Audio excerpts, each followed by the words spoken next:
લગ્નની પહેલી જ સવારે આંચલના ગાલ પર પડેલા જોરદાર તમાચાએ તેને હચમચાવી દીધી હતી. તે વિચારવા લાગી કે હજી તો પહેલો જ દિવસ છે. જો હમણાંથી આ હાલત છે તો આગળ શું થશે? તેની આંખોમાંથી અંગારા વરસી રહ્યા હતા. તેના પતિ સૌરભે તો ગુસ્સામાં મોઢું ફેરવી લીધું હતું. પરંતુ આંચલ ગુસ્સાથી લાલઘૂમ થઈ ગઈ. તેણે તે જ સમયે પોતાનું પર્સ ઉઠાવ્યું અને ઘરની બહાર નીકળવા લાગી. તેની સાસુ તેને ઘરની બહાર નીકળતી જોઈને હેરાન થઈને પૂછી બેઠી, વહુ, આ રીતે પર્સ લઈને ક્યાં જાય છે? આપણા ઘરની વહુઓ એકલી ક્યાંય બહાર નથી જતી, અને તે પણ આજે તારા સાસરીમાં પહેલો જ દિવસ છે. હમણાંથી જ તારા લક્ષણો દેખાડી રહી છે તું. આંચલે તેમને ગુસ્સાથી ઘૂરતાં કહ્યું, હું વહુ છું, તમારી ગુલામ નથી. જે તમે લોકો મારી સાથે ખરાબ વ્યવહાર કરશો અને હું તમારી દરેક વાત માથું ઝુકાવીને માનતી રહીશ. આટલું કહીને તે ઘરની બહાર નીકળી ગઈ. સવારમાં રસ્તા પર કોઈ ઓટો પણ નહોતી મળી રહી, તો તે પગપાળા જ આગળ વધવા લાગી. ત્યાં સુધીમાં તેની સાસુ ભાનુમતીજીએ જઈને સૌરભને ફરિયાદ કરતાં કહ્યું, બેટા, તને તારી પત્નીને કાબૂમાં રાખતા નથી આવડતું કે શું? તે આમ કેવી રીતે મોઢું ઉઠાવીને ઘરની બહાર નીકળી ગઈ? સૌરભ આ સાંભળીને દંગ રહી ગયો. તે કહેવા લાગ્યો, તેની એટલી હિંમત કેવી રીતે થઈ કે તે મને પૂછ્યા વગર ઘરની બહાર નીકળી ગઈ, અને તે પણ એકલી. તે ગુસ્સામાં બાઇક ઉઠાવીને રસ્તા પર નીકળ્યો. ત્યાં સુધીમાં આંચલને ઓટો મળી ચૂકી હતી, તો તે ત્યાંથી નીકળી ગઈ હતી. સૌરભ પાછો ઘરે આવ્યો અને હોલમાં આવીને સોફા પર બેસી ગયો. તેની માતા તેને ભડકાવતા કહેવા લાગી, જો તું તારી પત્નીને કાબૂમાં નહીં રાખે, તો કાલે ખબર નહીં આ શું કરશે. લાગે છે કે આપણાથી બહુ મોટી ભૂલ થઈ ગઈ, જે આપણે આવી છોકરીને આપણા ઘરની વહુ બનાવી લીધી. તારે જ તેને કંટ્રોલમાં કરવી પડશે બેટા. સૌરભની આંખો બંધ હતી, પણ તેનું મન એક અજીબ ગૂંચવણમાં ડૂબેલું હતું. તે વિચારવા લાગ્યો કે વાત આટલી વધી જશે, તે તો તેને ખબર જ નહોતી. તેની માતા ત્યારથી તેને ભડકાવી રહી હતી.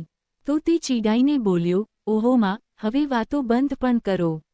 મારું માથું દુખે છે. મારા માટે એક કપ આદુવાળી ચા બનાવી આપો. ત્યારે ભાનુમતીજી ગુસ્સામાં બડબડાટ કરતાં રસોડામાં ચાલી ગઈ. ઘરની વહુ ઘરમાં આવીને તમાશો કરી રહી છે અને આને ચાની જ પડી છે.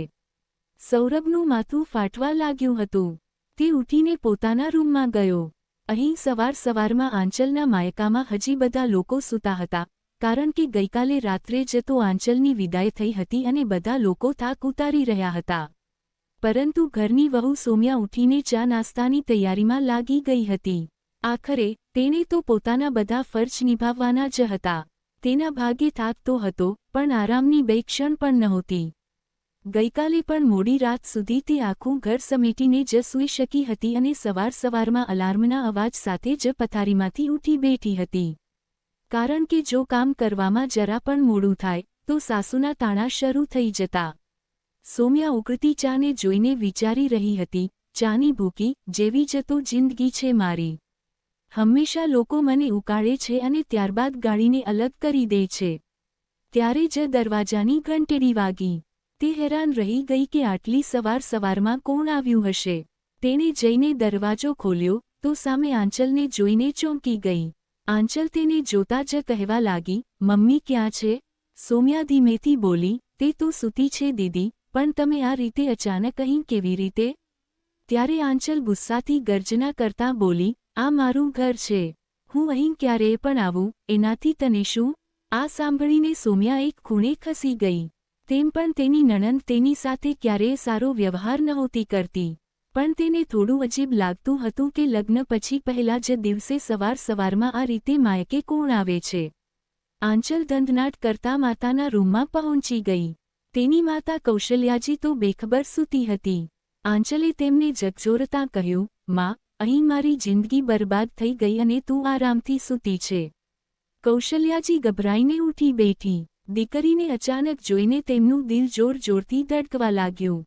તેઓ ગભરાયેલા સ્વરે બોલ્યા, અરે બેટા, તું સવારમાં અહીં? બધું બરાબર તો છે ને? આંચલ ફાટી પડી, માં, તમે કેવું ઘર જોઈને મારા લગ્ન કરાવી દીધા? લગ્નના પહેલા જ દિવસે મારા પતિએ મારા પર હાથ ઉપાડી દીધો. આ સાંભળીને કૌશલ્યાજીની આંખો આશ્ચર્યથી પહોળી થઈ ગઈ. તેઓ ગુસ્સામાં સાસરિયાના લોકોને કોસવા લાગ્યા, ઘરમાં વહુને રાખતા નથી આવડતું, તો લગ્ન શા માટે કર્યા? પછી બોલ્યા, આખરે વાત શું છે, વિસ્તારથી કહે બેટા, હું બધાની ખબર લઈશ, પણ એ પહેલાં તું કંઈક ખાઈ લે. એક જ રાતમાં કેટલી નબળી થઈ ગઈ છે તું. તેમણે જોરથી અવાજ લગાવ્યો, વહુ, તારી નણંદ ઘરે આવી છે. ચા નાસ્તાની વ્યવસ્થા જલ્દીથી કર. એક તો એમ પણ મને કેટલી કામચોર અને આળસુ વહુ મળી ગઈ છે. સોમ્યા ધીમેથી બોલી, માજી, હું હમણાં નાસ્તો લઈને આવું છું. નાસ્તો લગભગ તૈયાર હતો. તે જલ્દીથી ચા, ગરમ બટાકાના પરાઠા, દહીં અને અથાણું લઈને રૂમમાં પહોંચી ગઈ. કૌશલ્યાજીએ પ્રેમથી આંચલના માથા પર હાથ ફેરવતાં કહ્યું, લે બેટા, તું નાસ્તો કર. ત્યાં સુધીમાં હું હાથ મોઢું ધોઈને આવું છું. આંચલ પણ પરાઠા ખાવા લાગી, કારણ કે તેને બહુ ભૂખ લાગી હતી. થોડીવાર પછી કૌશલ્યાજી પાછા ફર્યા. ત્યાં સુધીમાં આંચલ નાસ્તો કરી ચૂકી હતી. તેઓ બોલ્યા, હવે કહે બેટા, વાત શું છે? આંચલ ગુસ્સામાં બોલી, આજે સવારે મારી ઊંઘ થોડી મોડી ખુલી, તો સાસુએ તાણા મારવાનું શરૂ કરી દીધું.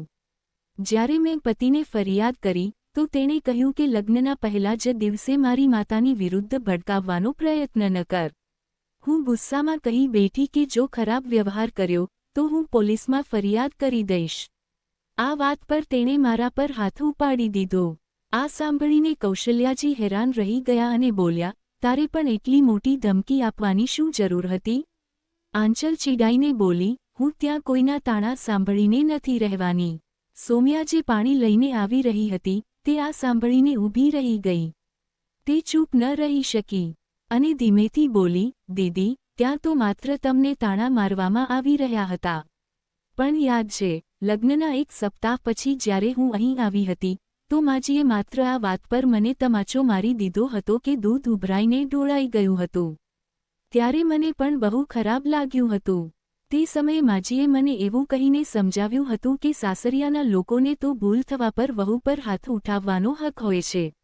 એ તો મારા પતિએ પહેલી જ વારમાં આપ સૌને સમજાવી દીધું હતું કે જો તમે મારા પર હાથ ઉપાડ્યો, તો તે મને લઈને અલગ થઈ જશે. ત્યારબાદ કોઈએ મારા પર હાથ નથી ઉઠાવ્યો. પણ તાણા મેણાનનો સિલસિલો તો આજે પણ ચાલુ છે. માજી, આજે દીદીને પણ આ જ વાત શા માટે નથી સમજાવી દેતા કે સાસરિયાના લોકોને તો હાથ ઉઠાવવાનો હક હોય છે? આ સાંભળીને કૌશલ્યાજીનો ચહેરો ગુસ્સાથી લાલ થઈ ગયો. પરંતુ તેઓ કંઈ બોલી ન શક્યા. આંચલ પણ ખામોશ થઈ ગઈ, કારણ કે તેને પણ અહેસાસ થયો કે તે પોતાની ભાભી સાથે સારો વ્યવહાર નહોતી કરતી. તેના મનમાં આવ્યું, શું મને મારા ખરાબ કર્મોની સજા મળી? તે તરફ કૌશલ્યાજી પણ હવે એકદમ શાંત હતા. ત્યારે સોમ્યાના પતિ વિવેક પણ ઉઠીને રૂમમાં આવ્યા. જ્યારે તેમને બધી વાતો ખબર પડી, તો તેમણે તરત સૌરભને કોલ કર્યો અને કહ્યું, આ બધું શું છે? લગ્નના પહેલા દિવસે જ આવું કોણ કરે છે? સૌરભ ધીમેથી બોલ્યો, મારાથી ભૂલ થઈ ગઈ. માએ પહેલાથી જ મારું દિમાગ ખરાબ કરી રાખ્યું હતું કે લગ્ન પછી પત્નીની વાતોમાં ન આવતો. સવારે ઉઠતા જ બહેસ થઈ ગઈ અને ગુસ્સામાં હાથ ઉપડી ગયો. પણ આગળથી વચન આપું છું કે ક્યારેય પત્ની પર હાથ નહીં ઉઠાવું અને માને પણ સમજાવીશ કે વહુને તાણા ન મારે. હજી તો સંબંધની શરૂઆત થઈ છે. તેને મારે જ સંભાળવો પડશે. સૌરભની સમજદારી ભરી વાતો સાંભળીને વિવેકે તેને 2-4 વાતો વધુ સમજાવી. પછી પોતાની બહેનને કહ્યું, ઘર આમ નથી વસતું દીદી. થોડા ઘણા સમજૂતીઓ પણ કરવી પડે છે. જો સાસુ કંઈ ખોટું કહે, તો તું શાંત દિમાગથી વાત કરજે. ધમકી ન આપીશ. આંચલને પણ પોતાની ભૂલનો અહેસાસ થઈ રહ્યો હતો. તેથી સાંજે જ્યારે સૌરભ તેને લેવા આવ્યો, તો તે ચૂપચાપ ત્યાંથી નીકળી ગઈ. જતા જતા તેણે પોતાની ભાભીને ગળે લગાવીને માફી માગી કે આટલા દિવસોથી તેણે તેની સાથે ખરાબ વ્યવહાર કર્યો હતો. પછી તેણે પોતાની માતાને કહ્યું, માં, આજે જ્યારે હું વહુ બની છું, તો મારી સાસુ પાસેથી અપેક્ષા રાખું છું કે તે મારી સાથે પ્રેમથી રહે. તો તમે પણ કોશિશ કરો કે ભાભી સાથે હળીમળીને રહો. આ જ તમારા માટે સારું રહેશે. દીકરીની વાત સાંભળીને કૌશલ્યાજી પણ શાંત થઈ ગયા, કારણ કે હવે તેમને ડર લાગી રહ્યો હતો કે જેટલું તેમણે વહુને સતાવ્યા છે, ક્યાંક જ બધું તેમની દીકરી સાથે ન થાય. તેથી તેમણે મનોમન નક્કી કરી લીધું હતું કે હવે તેઓ પણ પોતાની વહુને ક્યારેય તાણા નહીં મારે. મિત્રો, સંબંધોમાં સન્માન અને સંયમ જ સાચી સમજદારી હોય છે. ગુસ્સો, તાણા અને અપમાન કોઈ ઘરને નહીં, માત્ર દિલોને તોડે છે. જો સાસુ વહુ એકબીજાને સમજવાનો પ્રયત્ન કરે અને પોતાના અહંકારને બાજુ પર મૂકી દે, તો ઘરની દિવાલો નહીં, સંબંધોની નીંવ મજબૂત થાય છે.